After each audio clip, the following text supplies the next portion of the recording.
Hello, this is Dread, and in today's video topic, we are going to be going over Cold, Fire, Tornado, Gathering Storm, Low Life, Font of the Erased, Shaman. So, before we get into this build, I just want to mention that this build not only is expensive, it is also very complicated.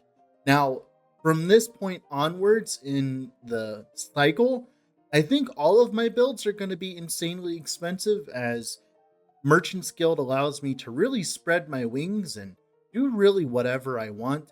So I'm just warning you guys now. The gloves are off. Dread's not playing fair anymore. He's pulling all the punches. I just want to let you guys know that before we move on here. Of course, if you haven't already, I would heavily suggest leaving a like on the video and subscribing to the channel, as that's the best way of supporting content like this. Now, let's talk about the build, shall we? So, the idea and concept of the build is to utilize the new skill that was added in 1.0, Gathering Storm. All of the lightning bolt synergies inside, like Tornado, inside Earthquake, inside Maelstrom, all of these lightning bolt nodes have all been reworked and changed into storm bolts. And the main way of getting storm bolts is through Gathering Storm. Now, you can also get storm bolts through all these other secondary sources, but Gathering Storm's tree will apply to all storm bolts. So, for instance, we are converting Gathering Storm Bolt into Cold. And this is interesting as it allows us to scale with, cold percent damage and cold more percent damage, like with Throne of Ambition and stuff like that. And it also gives us access to the 250% cold damage from Warcry and the cold damage per totem as well, which synergizes heavily with the rest of Shaman's toolkit. Now we are making that cold gathering storm be cast from our tornado, utilizing the storm node here, right?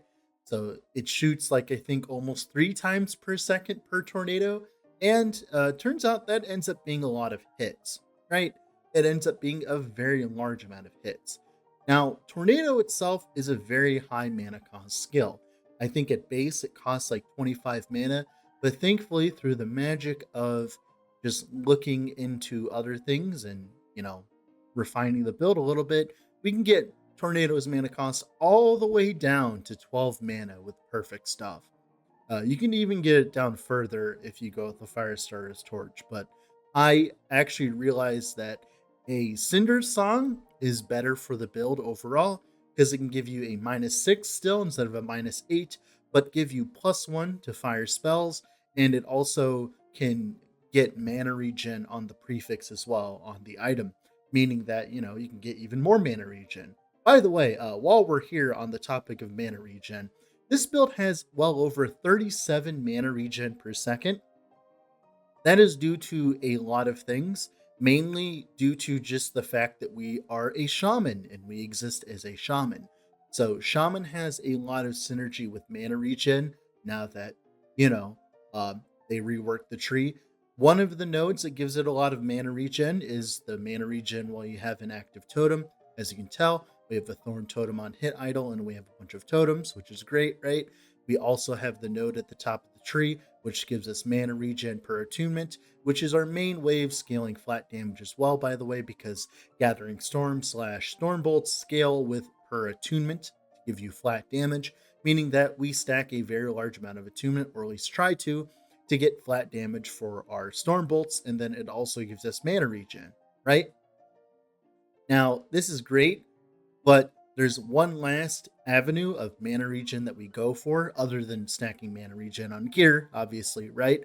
We also grab the mana regen from Urzel's Pride. Yes, that is exactly what you think it is. That is a 4 LP Urzel's Pride.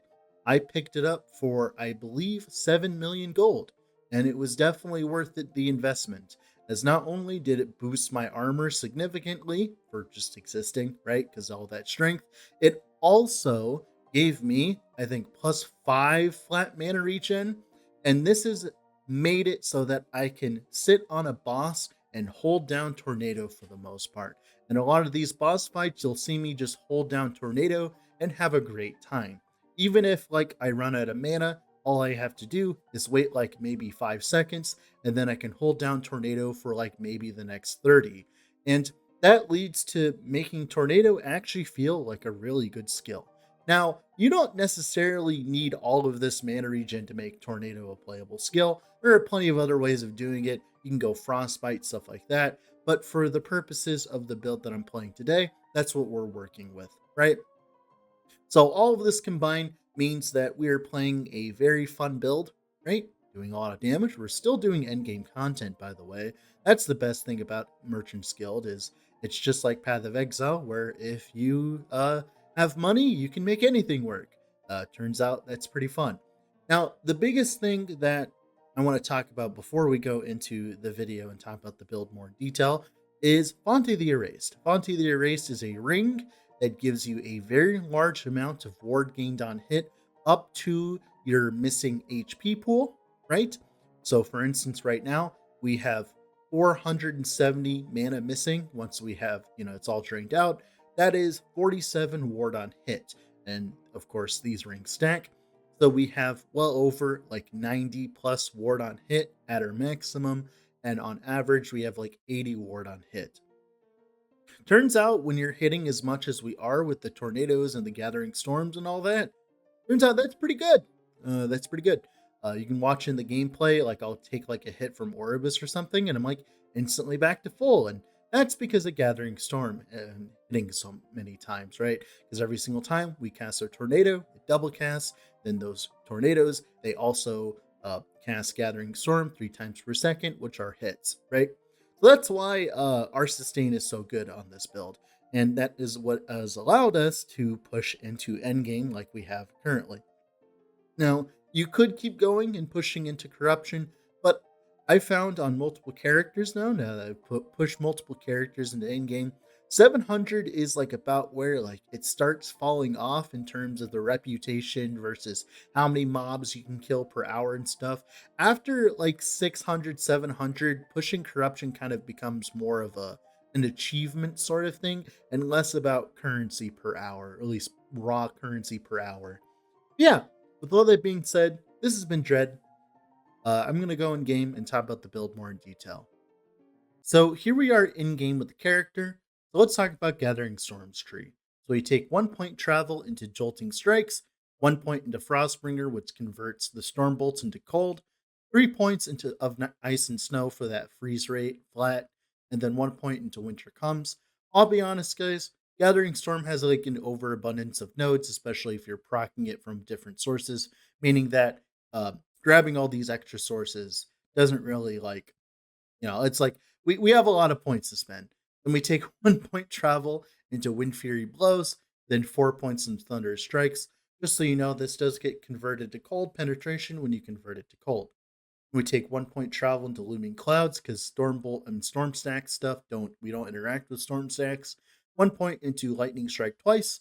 This will make it so that we have a 20% chance to hit a boss again, which is great. More damage. 4 points in the Concentrated Storm. This should give us 32% more damage with Storm Bolts. I'm not entirely sure if this node works or not, but I believe it does. Then 2 points travel into Eye of the Storm. We don't interact with Storm Stacks, but we do interact with Rending Vortex, which makes it so that we gain our base crit for our Gathering Storm. This gives us a very large amount of base crit, and this combined with all of our percent crit means that we don't really need to invest too much into crit, which solves us a lot, solves the mana significantly, right? And that's pretty much it for Gathering Storm. Then for Tornado here, we take 1 point travel into Aspect of the Storm, although the movement speed is nice. Eventually 4 points into Gusts of Renewal if I had a better chest, right? With a mana efficiency, we can get this all the way down to 12 mana by doing this, which is great, right? Every single point of mana reduction at this point improves our mana like significantly, right? So even 1 point in this would give us even more tornadoes per second, which is cool.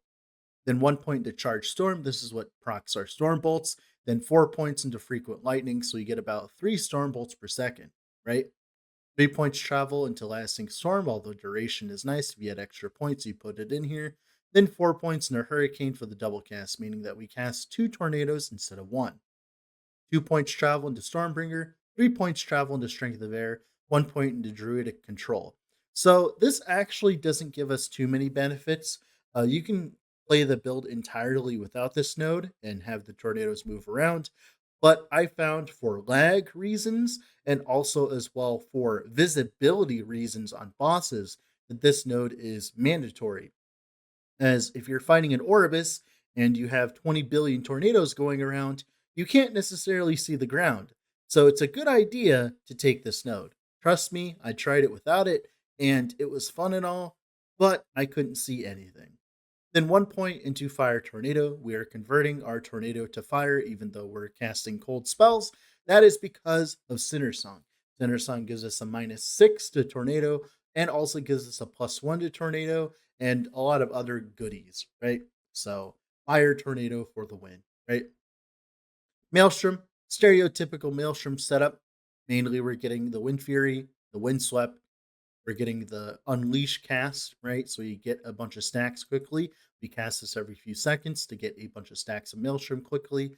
Then we take Power of the Storm, which gives us Storm Bolts. And then we actually grab Energize, which gives us 4 Storm Bolts in total on random targets. This helps our clear a little bit, whenever we're walking through monos and stuff, which is great, right? And that's pretty much it for Maelstrom. For Warcry, all we care about is the low cooldown. We care about the crit here, care about the crit here. So that's 200% crit total. Then 250% increased cold damage, which is great. We don't need that much percent damage on gear. Then the pull, so that we can pull stuff like T4 Jurla into our midst so that we don't have to like walk around in the fight and stuff like that, right? And that's pretty much it for Warcry. Not too complicated. Then for Thorn Totem, to be honest, Thorn Totem, all you really care about is Grove Mind, Forested Expanse, right? And then grabbing some Armor Shred. Mainly, you just need the Thorn Totems to exist. Also, as well, the Thorn Totems serve a dual purpose. So, as we are in the monolith and we gain too much mana regen, we actually utilize it to drain our mana because it costs a very large amount of mana. When you have a large amount of mana regen, meaning that like if I place down my thorn totems, it'll suck up my mana and allow me to be missing mana so that our fonts of the erase work properly. So the fact that thorn totem actually costs a bunch of mana is very good for this build. But that's pretty much it for the skills. Let's talk about passives that are important. So the first thing that's important is grabbing as much HP as possible. Fonts the erase are only as ever good as the amount of HP that you currently have. So right now I have a pair of a Terrace Path with movement speed on them, but I believe, whenever I do an Oribus or something like that, I have a second pair here that I can wear for HP. So you gain like a massive 500 HP, right? But for clear and stuff, we don't need that HP, so we just use movement speed. So yeah. So for the rest of the passive tree here, we're getting as much HP as possible. Like I said, we're also grabbing attunement eventually, right? And then we're also grabbing 5 points into Berserker, so we take 20% less damage while at low health. This is actually one of the main reasons why this build even functions, is because of the fact of this node's existence. Now, one thing I will note, Hunter's Restoration, early on, you can't run this node, as this will keep you over your low life if you do not have enough HP to start with the drain setup. So you definitely want to not have this node until you feel like you're comfortable and ready to go with it. Then for Druid, we take 4 points into Spirit Warden. We don't take the fifth point because the mana or rage cost is health on spellcast would actually ruin the build, as we would keep healing ourselves and it would not be a good day. So you definitely don't want the fifth node into this. Beastmaster, we take 16% less damage from nearby enemies, and the strength is really nice for armor scaling.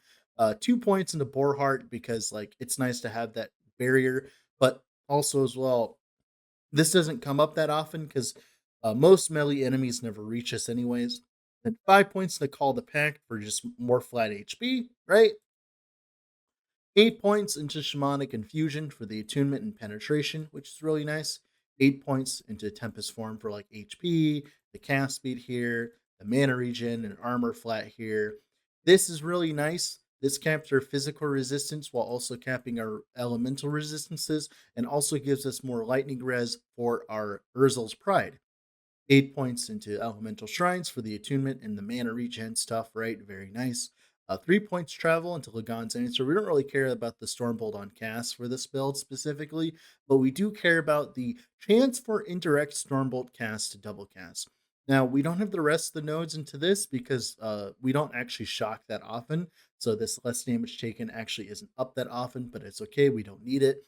Then 8 points into Ascendant Circle, so you get a very large amount of percent damage for free for a build, right? So we can actually afford to not run that much percent damage on gear. Then 10 points into Sky Armor to give us a lot of flat armor, so we can start armor scaling. And that's pretty much it for the passives. Now for the gearing here, uh, let's talk about the necessary items. So the first thing that I would say that is necessary is any kind of peak of the mountain, as this gives us a large amount of crit chance. This on top of Warcry makes it so that we can cap our crit very easily. We don't want to be leeching anyway, so it's actually really good. It's also very cheap to get a 3LP1 in MG currently, so it's definitely a worthwhile buy for a lot of different characters. The other things that are mandatory, I think a Cindersong with cast speed at the very least is mandatory, as it'll make the build feel much better. As, since we're getting all of our flat from attunement scaling and from our katana, it means that we don't need that much flat from our actual weapon, which means we can focus it on being utility like we have here, right? And then for other required items, of course, fonts of the erased. I cooked up, I think, well over 100 fonts of the erased to get on ones that I want. You can very easily buy very cheap font of the erased with like 15 weavers well, and you can just go to town, or you can go and look on the market and see if there's any font of the erased pre-cooked for you and ready to go. I wanted crit avoid and mana regen on this one specifically, and this one I wanted HP and mana regen, and that's what I got, right? These are very important as they give us all of our sustain and the whole point of playing the build. And those are the required items. Now we can talk about the rest of the gear. So for the amulet here, just mana regen, crit multi, resistances, right? Help us cap our other resistances that aren't elemental or physical. Then for the chest here, we're utilizing an Urzel's Pride with T6 attunement and T6 flat HP, T5 tornado, and T5% HP. So I spent, I think, 7 million on this. If you're spending that much gold and reputation on this, which was like 28,000 reputation, you definitely want to make sure that you have a very good chest to go with it, right?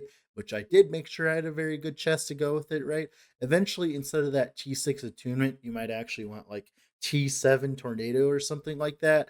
But I used what I could get. Now, what's really cool about this is we get a lot of lightning res. We get like well over like 200, 300% lightning res with this build, thanks to all of the shaman stuff, meaning that we get a very large amount of percent mana regen. Not only that, Urzel's Pride is actually somewhat of a decent base because not only does it gives us flat mana, which gives us more ward on hit, right? Thank you, Gorgoth, for the fall, by the way. And then you also get the percent armor from strength as well. So it gives us a very large amount of armor as well, which is cool. For the offhand here, we're running a katana with crit multi. This is where most of our crit multi comes from, and of course, spell damage, adaptive. Eventually, you want cold pen T5, and then we have chance to shred armor on hit, so that when we're clearing, we have chance to shred armor on hit. And that's pretty much it for our katana. This is pretty much our best in slot katana. It just needs like better rolls, obviously. That flat damage is really nice, as that makes up for the fact that we don't have too much attunement. I only have 65, so having that flat damage there is integral to make the build function. Belt here, just HP, mana regen. It's on the Praetorian belt, so we get a bunch of armor. These gloves are actually mandatory. I forgot to talk about that. So I crafted these utilizing the Glyph of Insight calculator on Tunk Labs. You can get the missing health currently as ward. This makes it so that we're draining life and we're always low life so that fonts of the erase work properly, right? Now, this does mean when you enter a monolith, you need to be very careful and put tornadoes at the edge of the screen, right? I have died a few times accidentally entering a monolith, and there will be enemies sitting right there. As like you can tell, we are very vulnerable at the start of every monolith, so you have to be very careful, but it's definitely worth it. And of course, cast speed, attunement, HP. HP is like a perfect pair of gloves, just on the wrong base. The boots, like I said, anything with a bunch of movement speed and HP. You could use like even normal boots with like attunement, double HP, and all that. I have a boot swap right now where I swap between movement speed and double HP, but that's really up to you. Then the relic here, mana regen, attunement, frailty for the 18% less damage taken, and HP. Now you could have, I think, a 4 LP. What is it called? A 4 LP Ussolini Sphere that would give you like 120% increased damage. That's definitely worth it, but you'd have to eventually get it, right? I think that's a little expensive. Then we have the Threat of Ambition here for the more cold damage, which is great, and the more armor lets us face tank things like Orbis and stuff like that much easier. Then increase HP and crit avoid to cap out our crit avoid with our crit avoid blessing. Then increase HP and cold damage here just for more increased HP, right? Getting that much increased HP is great. Increase HP here, and then resistances everywhere else. We do grab one idol with a chance to summon Thorn Totem unhit. This is very important as it keeps our Thorn Totems up while we're fighting. We have a lot of unhit effects, so you definitely want to roll one with low chance on hit to summon Thorn Totem, as this reduces the amount of lag that you have in a particular instance because you're not summoning as many totems as often. And that's pretty much it for the build. For blessings, you can talk about that real quick. So you can go to the end of time here. Crit multi. Mana here is really nice as it gives us more ward on hit. That's essentially 8 ward on hit, right? For free. Crit avoid here, of course, and then armor. Not too complicated. Crit multi is really nice here as well because like it helps us get to a decent amount of crit multi. Now, with all that being said, this has been Dread.